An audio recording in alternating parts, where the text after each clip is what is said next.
Yo. So I've been thinking a lot about like feeling lost, and I think social media is maybe the biggest contributor, certainly a major contributor to people feeling this way. Like they don't really know what to do with their life, what path to follow, they're very doubtful, etc.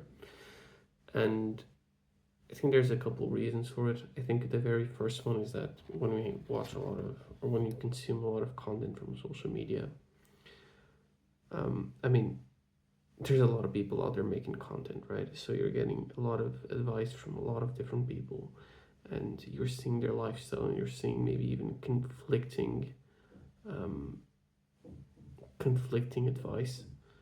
And I think that's very dangerous because you focus so much on just taking in all of the advice from all these different people with different experiences that you never really develop your own. And sometimes you have to just accept that, like, in a way, all of them are right. It's just that we're different. And yeah, like with these comparisons, I think we oftentimes look for like the perfect answer or the perfect something, perfect path, or the perfect formula for whatever. It all ends up being the same. And in my experience, there isn't one. There isn't a perfect path. And if there is anything remotely close to a perfect thing, it comes from starting with the not perfect answer and like developing it along the way. So that's the first one, I think, the comparisons. Oh, yeah, the next one, fake productivity.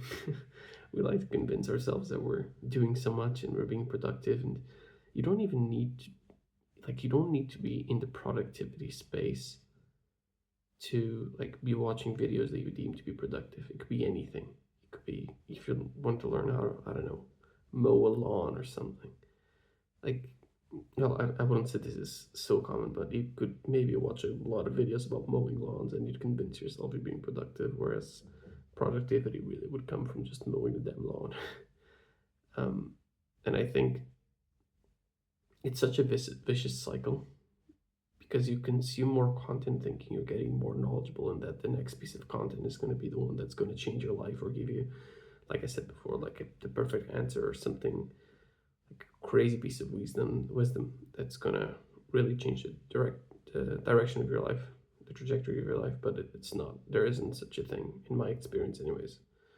um, and the way I found this to be true was by looking at things that I deem to be very like great for me in terms of being like really good advice. And it's like, oh, it's so great, like, oh my god, this guy's right, so fantastic, how did you think of this? Like, even when you have those moments, which are rare, right?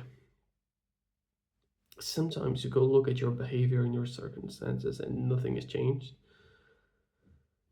And then you got people that don't consume any social media, that it just get work done and their life changes completely. So that's another thing with the use of social media. We convince ourselves that we're following our goals, whatever they may be, by the way. um, and becoming more knowledgeable in them, and etc. And then we just forget all the information and we do nothing. So that's the second point. The third one is, oh yeah, isolation. Isn't so great? This is like, it's biological, it's everything. So many bad things come from isolation. And I think, well, I won't say that the goal of social media was to make people more connected. I think it was just like money, as most things. Um, it certainly hasn't done that. I don't think it's made us more connected. I think it's made us more disconnected than ever before. Sometimes there's a video that you like or a creator or something like that, which is good. But I think most of the time you convince yourself that you're like, even like I said, being productive, or that you're, I wouldn't say connecting with someone, but that in a way it is. Like, I don't think a lot of people go to social media saying I'm looking to connect with someone, but you get that feeling, a very small, lesser intensity level of that feeling. You don't actually feel connected. At least I don't. But it's enough to keep you there. And I think with social media, it can definitely be like a drug where you use it, you feel like your life maybe got a bit better from it, or you enjoy it.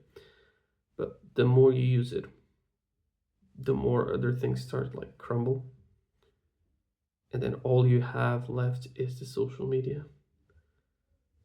It doesn't mean like it doesn't mean to be like literal, like it's actually all you have left and you have nothing else, but it's the main thing. I don't think that's good. So yeah, this was a bit of like a rant or something, but I think watching definitely what you consume on social media, reducing it, if not cutting it out completely. I struggle with this myself. I'm not perfect. Not here to tell you to be perfect. Good luck with that if you're trying to achieve that.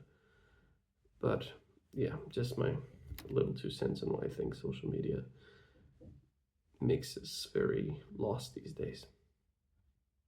Thanks.